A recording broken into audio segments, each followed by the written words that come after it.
함께 나눌 하나님 말씀은 요한복음 1장 45절과 46절 말씀입니다. 빌립이 나다나엘을 찾아 이르되 모세가 율법에 기록하였고 여러 선지자가 기록한 그 일을 우리가 만났으니 요셉의 아들 나사렛 예수니라. 나다나엘이 이르되 나사렛에서 무슨 선한 것이 날 수 있느냐?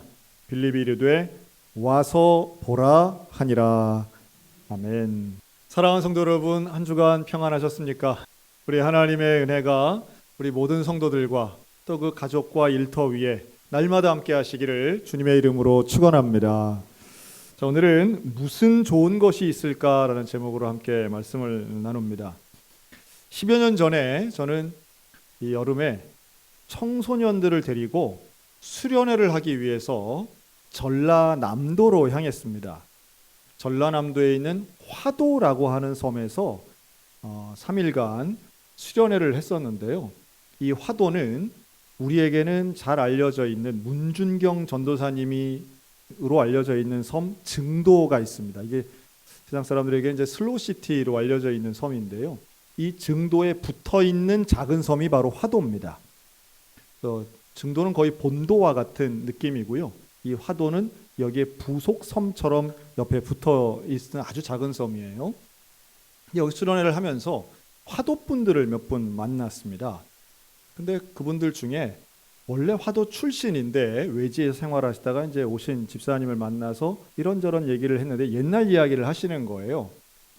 옛날에도 뭐 지금도 화도는 아주 작지만 옛날에 화도에는 학교가 없어서 초등학교를 가려면 증도에 있는 학교를 이제 갔다는 거예요. 그런데 이 증도에 있는 학교를 가려면 바닷길이 열려야 등교를 했답니다. 그래서 이제 밀물에는 이제 바다가 잠기는 거고 썰물이 되어서 싹 빠지면 이제 길이 생기는 거죠. 요즘에 이제 노두길이라고 그래서 이렇게 돌을 쌓아 올려서 이 밀물 썰물 때와 좀 상관없이 하는 노두길도 있긴 한데 어쨌든 당시로서는 썰물 때 이제 학교를 등교하는 겁니다. 그러니까 물때를 잘 맞춰야 되는 거죠. 바지를 다 걷어붙이고 책이라든가 신발은 머리 위에 올리고 이렇게 이제 학교를 가는 겁니다. 그래서 화도 어린이들이 이렇게 학교를 가면 증도 어린이들이 학교에서 얘들을 보고 뭐라고 하느냐 하면 저 뻘것들 왔다 이렇게 말했다는 거예요. 저 뻘것들. 뻘이라고 하는 거 진흙 펄을 얘기하죠. 그래서 아무리 조심스럽게 해도 진흙이 이제 튀는 거예요. 그러니까 그 진흙을 이제 묻어서 오니까 애들이 이제 그걸 보고 이제 놀리는 겁니다. 그래서 집사님 얘기가 어릴 때 자기가 어려서도 그랬겠지만 자기의 소원은 저 증도와 같이 큰 섬 사람 되는 게 소원이었대요. 사실 증도가 작은 섬인데 그때 본인은 그렇게 느꼈던 거죠. 그래서 공부를 열심히 했답니다. 열심히 공부를 해서 중학교를 어디로 갔느냐 하면 중학교를 바로 가장 가까운 도시 목포로 간 거예요. 거기선 배를 타고 가는 곳이긴 하지만 제일 가까운 큰 도시지요. 그래서 목포를 갔더니 목포에 있는 도시 아이들이 이 집사님을 뭐라고 했느냐 하면 저 섬껏 왔다 이렇게 말하더래요. 그러니까 이제 목포 애들이 볼 때는 화도나 증도나 다 섬껏들인 거지. 그래서 거기 가서도 어쨌든 섬껏 소리 들으면서 열심히 공부를 했답니다. 공부를 잘한 거죠. 그래서 이제 서울에 있는 대학에 갔대요. 서울에 있는 대학에 가서 서울에 갔더니 서울에 있는 동년배 학생들이 뭐라 그래요? 저 촌놈 왔다 그러더래요.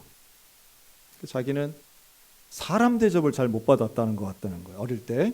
그래서 뻘것, 섬것, 촌것 뭐 이랬다는 거예요. 자기들끼리. 그래서 참 그 얘기를 들으면서 참 마음도 아프지만 또 한편으론 애들뿐만 아니라 어른들도 그러잖아요. 사람을 이렇게 자꾸 나누고 편가르기를 할까? 비단 그 지역의 이야기만은 아니겠죠. 다른 데도 마찬가지입니다. 저는 경상도에서 오랫동안 목회를 했기 때문에 여러분 그 경상도가 사투리가 있잖아요. 여러분 경북과 경남 어디 쪽 사투리가 더 거칠고 셀까요? 제가 물어보면요. 경북 분들은 다 하나같이 부산 쪽 사투리가 세다고 얘기하십니다. 반면 경남 분들은 하나같이 경남이 좀 귀엽고 부드럽고 경북 사투리가 더 투박하다고 얘기합니다. 자, 제가 비슷한 질문을 이렇게 드리면 어떨까 싶어요. 저는 강원도는 남과 북으로 나뉘어지지 않아서 그런 게 없을 줄 알았는데요. 여기 오니까 동과 서가 좀 차이가 있더라고요. 자, 여러분, 강원도는 저 바닷가가 있는 동쪽이 양반인가요? 춘천이 있는 서쪽이 양반인가요? 대답하지 마시기 바랍니다. 대답하면 큰일 납니다. 그런 게 어디 있어요? 양반이 어디 있습니까? 2022년도에. 그런데도 우리의 생각은 너무도 명확하게 그런 사고를 가지고 있죠. 이걸 심리학에서는요, 이게 이제 편향성 또 혹은 편견의 일반화라고도 하더라고요. 그러니까 편견 없는 사람은 없답니다. 왜냐하면 그대로부터 적 아니면 우리 편 뭐 이런 생각을 가지니까 항상 경계하고 나와 조금이라도 다른 사람에 대해선 부정적인 것을 갖는 게 자기 안전에 도움된다. 뭐 이래서 아마 편견이 생겼다고는 하는데요. 그러나 편견을 나쁘다고는 다 인정하실 겁니다. 당연히 이런 지역이라든가 학벌이라든가 혹은 성씨까지도 자신의 배경이나 출생을 가지고 사람을 편견으로 편가르게 한다면 이건 얼마나 불이익한지 몰라요. 자, 우리가 성경에 통해서 보면 예수님은 어떠셨을까요? 오늘 본문에 보면 예수님도 차별받으십니다. 그것도 예수님도 지역 차별을 받으세요. 예수님이 빌립이라는 사람을 전도하고 베세다에서 그를 만난 이후에 이 빌립이 전도를 하는데요. 나다나엘이라는 사람에게 예수님을 소개합니다. 뭐라고 소개하는가? 구약에 나오고 율법에 나오고 선지자들이 기록한 그분을 우리가 만났다. 즉 메시아를 만났다는 거죠. 구세주 그분을 만났는데 그랬더니 나다나엘이 깜짝 놀라면서 그분이 누군데 했더니 요셉의 아들 나사렛 예수다 이렇게 말해요. 그랬더니 나다나엘이 성경엔 안 나오지만 얼굴빛이 싹 바뀌면서 뭐라고 그래요? 나사렛에서 어떻게 선한 것이 나올 수 있느냐? 나사렛은 지금도 작은 동네입니다. 그런데 나사렛을 무시하고 나사렛에 대해서 상당히 차별적인 언행을 하는 거예요. 예수님을 만난 적 없어요. 잘 몰라요. 그러나 나사렛 출신이라는 거 가지고 그러면 아니야. 우리가 기다리던 분 아니야. 거기에선 그런 분이 나올 수 없어. 라는 취지의 말을 합니다. 나다나엘은 왜 그랬을까요? 사실 여기에서는 두 가지를 살펴봐야 되는데요. 하나는 이 나사렛 출신, 나사렛 예수라고 하는 말이 예수님께는 늘 붙어 나오죠. 여러분, 고향에 대한 개념을 한번 생각해 보겠습니다. 여러분들의 고향은 어디십니까? 태어나서 자라고 사는 곳이 고향이라고 일반적으로 생각하지만 지금처럼 이렇게 인구 이동이 잦을 때는요, 고향에 대한 생각이 많이 희박해집니다. 여러분, 태어난 곳이 고향인가요? 자란 곳이 고향인가요? 오래 산 곳이 고향인가요? 그런 걸로 친다면 예수님의 일생은 좀 나눌 수 있습니다. 태어나기는 베들레헴에서 태어나셨고요. 자란 곳은 나사렛이지만 일하신 곳은 갈릴리였고 돌아가신 곳은 예루살렘이었습니다. 그런데 참 재밌게도요, 사람들이 공통적으로 이 고향의 개념을 가질 때는 특정한 나이에 어디 살았느냐가 더 중요한 것 같아요.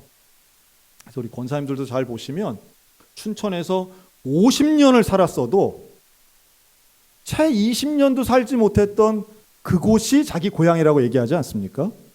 그 왜 그럴까요?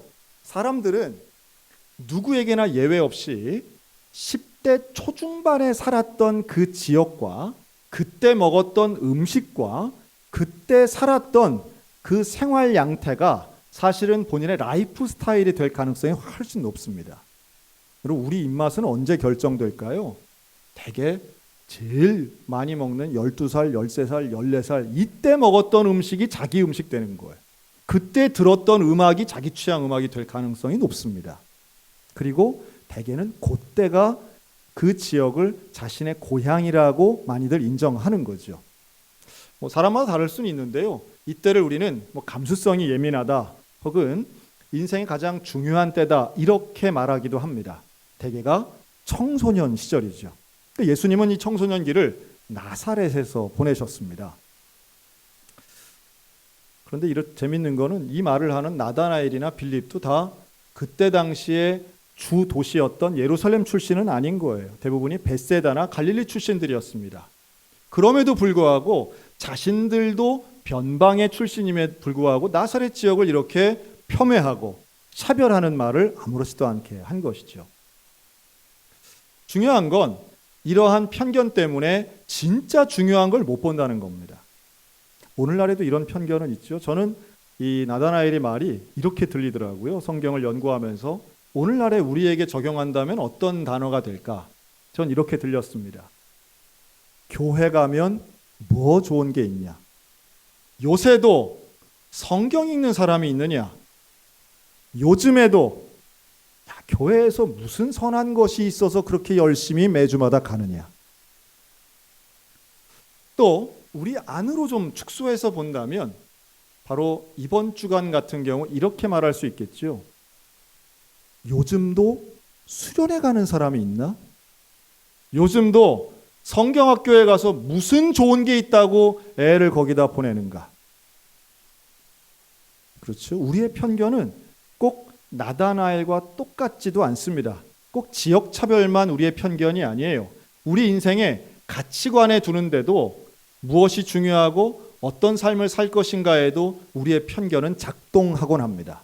내게 이익이 있는 것에는 사람들이 가려고 하지요. 그런데 이익이 없어 보이는 것, 좋아 보이지 않는 것, 별로 이제는 유통기한이 지나간 것 같은 그런 일들에 대해서는 우리는 무관심하거나 혹은 폄훼할 때가 있다는 겁니다.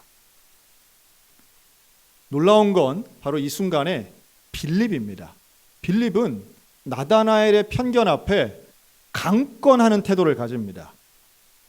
나다나엘이 야구 나사렛에 뭐 선한 게 나겠어? 라고 할 때 그래 가기 싫으면 가지 마 이러지 않고 빌립은 아주 적극적으로 성경에 나오는 최초의 전도 표제라고 할 수 있는데요. 한번 따라 하실까요? 와 보라. 와서 보라 이렇게 말합니다. 영어로 come and see가 되겠죠. 와서 보라. 뭘 보라는 거예요? 예수님 만나보라는 거예요. 이 빌립이 이렇게 강권하여 이야기합니다. 여기에는 빌립은 본 거예요. 빌립은 진짜를 보았기 때문에 경험했기 때문에 이렇게 나다나엘에게 와서 강권할 수 있었던 겁니다. 이런 편견은 우리의 눈을 가리지만 순종은 믿음은 본질을 보게 만듭니다. 제가 어릴 때 저희 할아버지께서 저에게 천자문을 가르쳐 주신 적이 있습니다. 천자문은 말 그대로 1000개의 한자가 동일한 한자는 하나도 없죠. 그래서 천자문이에요. 이것이 4개, 4개씩 8글자로 하나의 문장을 이룹니다. 저는 그 어릴 때 배운 경험도 있고 또 중학교에서 고등학교 올라가면서 천자문을 한 10번 이상 써본 경험이 있습니다. 그때 많이 이제 한자를 좀 알게 됐던 것 같아요. 그런데 놀라운 건 우리 한국 사람들은요, 예외 없이 천자문을 단 한 번도 읽어보지 않았음에도 불구하고 맨 앞에 나오는 문장은 거의 대부분 압니다. 아는 정도가 아니라 그것을 이야기할 땐 다 똑같은 곡조로 이야기하곤 합니다. 자, 어떻게 해요? 한번 해볼까요? 시작. 하늘 천 따지 거물현 누루. 신기하죠? 이건 도대체 어디서 가르쳐 주는 건지 모르겠어요. 아무도 가르쳐 주지 않고 학교에서도 이렇게 가르치지 않는데도 우리는 이거를 그냥 자연스럽게 알고 있습니다. 그럼 제가 지금 기억나는 거는요, 할아버지에게 그렇게 여쭤봤던 것 같아요. 하늘천 천지현황, 이게 뭐냐면 하늘은 검고 거물현이죠. 땅은 누렇다는 거예요. 누루황입니다. 그래서 땅이 누런 것은 알겠는데 하늘이 왜 검어요? 라고 질문했던 기억이 나요. 그랬더니 할아버지께서 얼버무리면서 다 그런 거야 하고 지나가신 것 같아요. 또렷하게 기억은 안 나지만. 그런데 여기에 그 최근에 나오는 뭐 유명한 작가죠. 김영하 작가가 쓴 작별인사라는 책에 최근에 많이 이제 읽고 계시던데, 이 작별인사에 나오는 내용이 저하고 아주 공통분모가 있더라고요. 바로 그 천자문에 대해서 작별인사에 나오는 아버지가 아들에게 가르치는 내용인데요. 그때 이렇게 답변을 하더라고요. 고대 중국인들은 하늘을 바라보면서 두 가지 생각을 한 것 같아. 낮의 하늘은, 여러분 하늘은 파래요, 까매요? 낮의 하늘은 파랗잖아요. 그런데 파랗기만 한 게 아니라 흐린 날은 회색이고 노을이 지면 빨갛게 되는 것. 자꾸 변하는 거는 진짜가 아니라고 생각한 것 같아. 변하지 않는 것이 진짜인데 하늘은 밤에는 까맣잖아. 그러면 그 까만 것이 진짜일 가능성이 높다고 생각한 고대의 중국인들은 하늘이 검다고 말한 거야. 제가 그 부분에서 무릎을 쳤어요.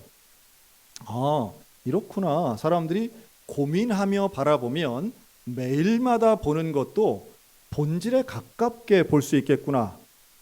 고대 중국인들이 알 수가 없죠, 우주의 존재를. 그런데 뭐라고 표현해요? 지부, 집주, 넓으롱, 거칠, 황을 씁니다. 그래서 이 8글자거든요. 맨 앞에 나오는 첫 문장이. 그래서 하늘은 검고 땅은 누렇고 그리고 우주는 거칠고 넓다라고 하는 거예요. 그 우주의 개념은 지금 우리가 보는 이런 스페이스하고는 좀 다르죠. 오히려 큰 집으로 우주를 생각해서 그 단어가 나왔다고 합니다.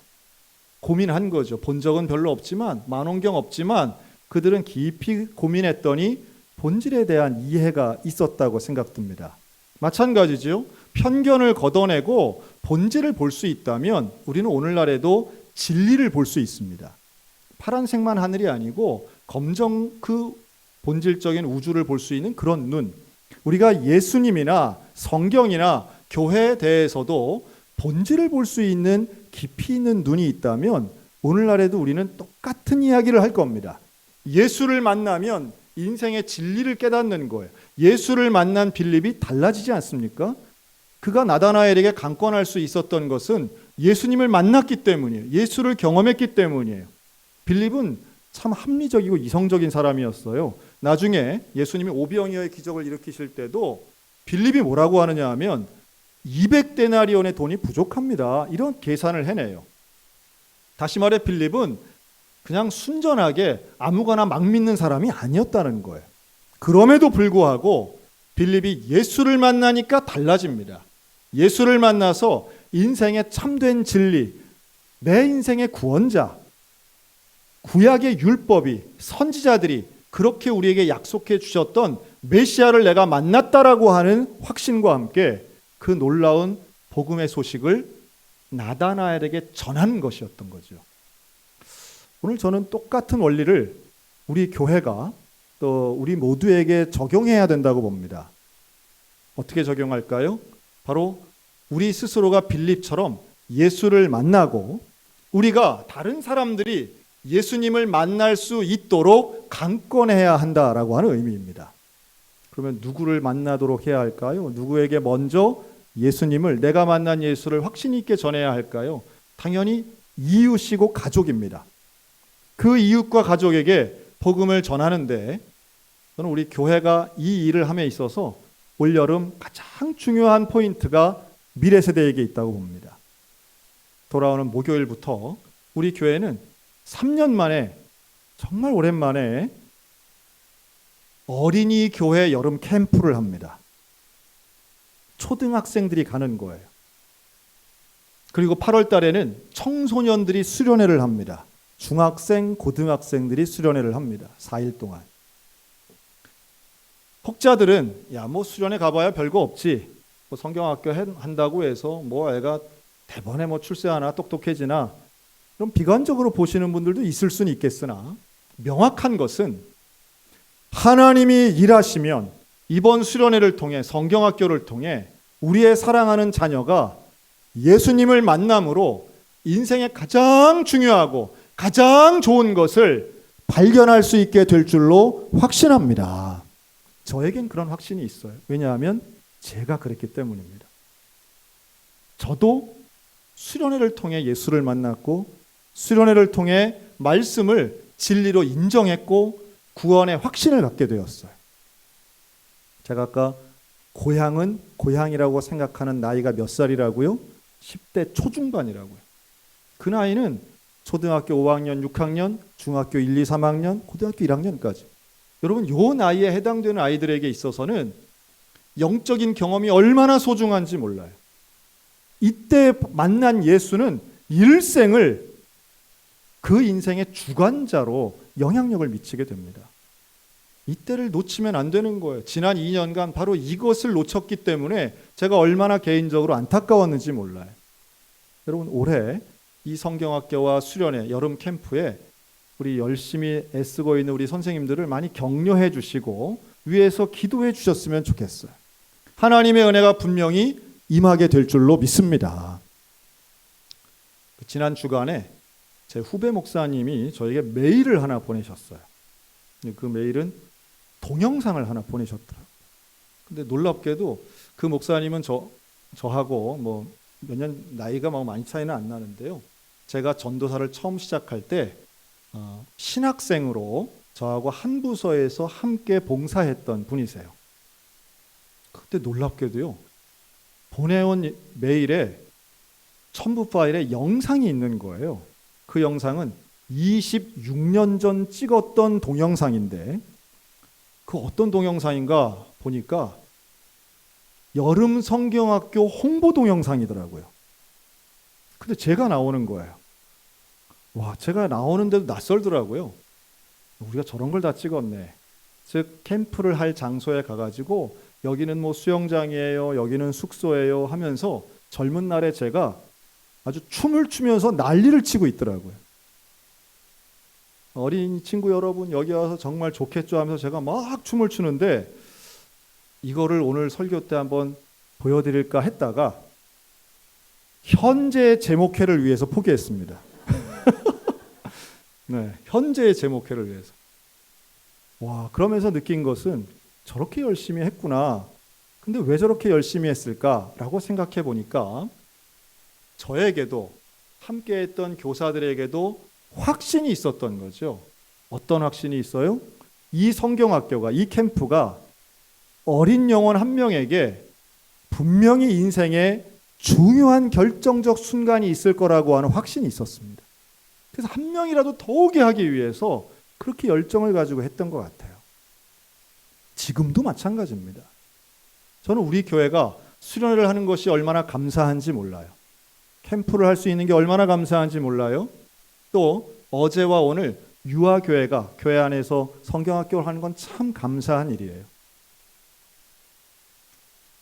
분명히 누군가에게는 이번 여름 행사를 통해 예수 그리스도를 나의 구주로 영접하는 인생의 결정적 순간이 오리라고 저는 확신합니다.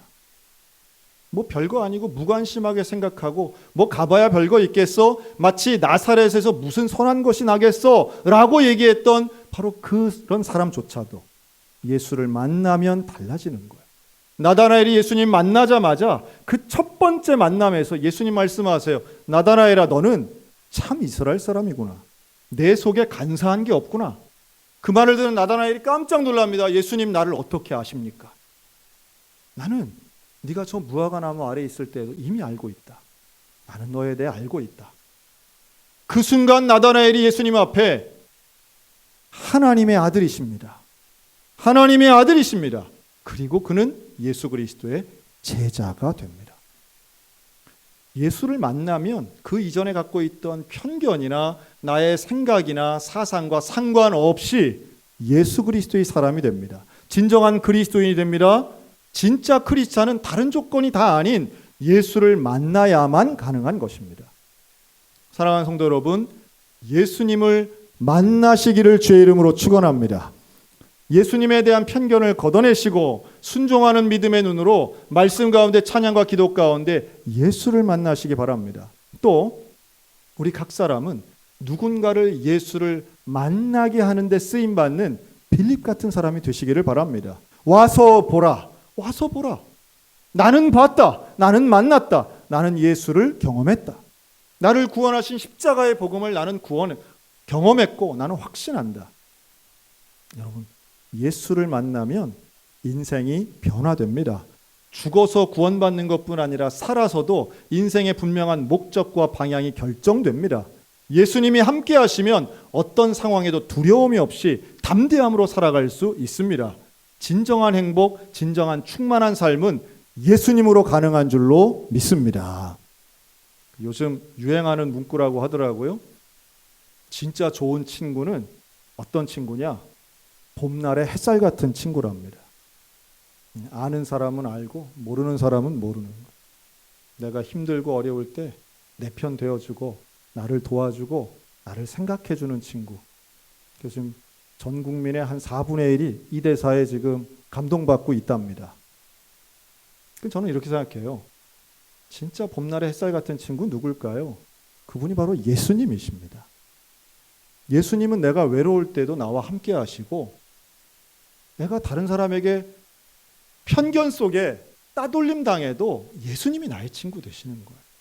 여러분, 그 인생이 진짜 성공하고 충만한 인생이라고 믿습니다.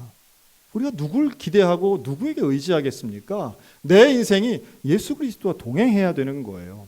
그리고 그 동행의 길에 언제부터 시작되는가? 내가 예수를 만나는 순간부터 시작됩니다.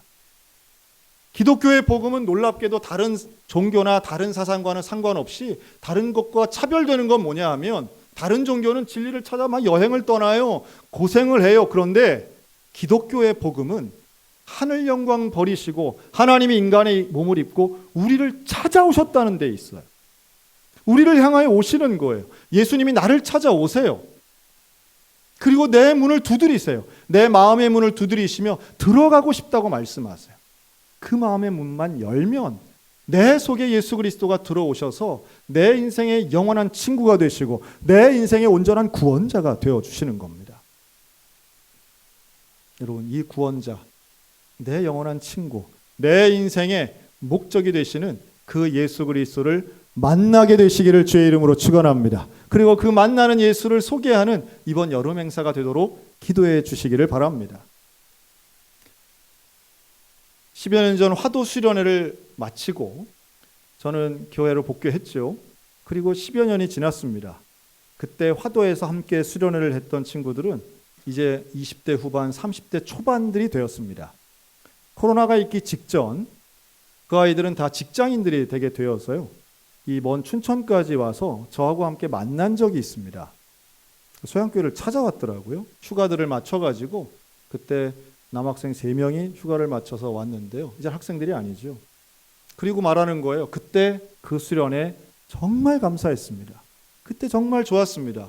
먼 길 갔지만 그곳에서 만난 하나님, 나는 지금도 감사하고 기억하고 있습니다. 취업이 어렵고 인생이 힘들고 막막해 보이는 20대 시절 보내지만 그 예수님, 그때 만났던 예수님과 지금도 동행하고 있다고 2018년도에 들으면서 얼마나 감사했는지 몰라요. 마찬가지입니다.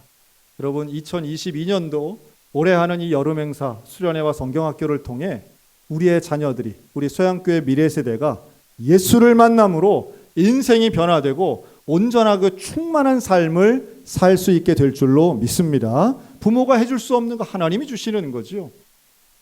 온전히 혼자 걸어가는 인생을 예수와 함께 걸어가게 되는 것입니다. 빌립이, 나다나엘이, 또 다윗이 어떤 어려운 상황에서도 나의 산성, 나의 피할 길, 길이요 진리요 생명 되신 그 예수와 함께 걸어가는 저와 여러분, 우리 소양교회 미래세대, 다음 세대 모두 위에 하나님의 은혜가 함께 하시기를 주님의 이름으로 축원합니다. 아멘. 기도하겠습니다.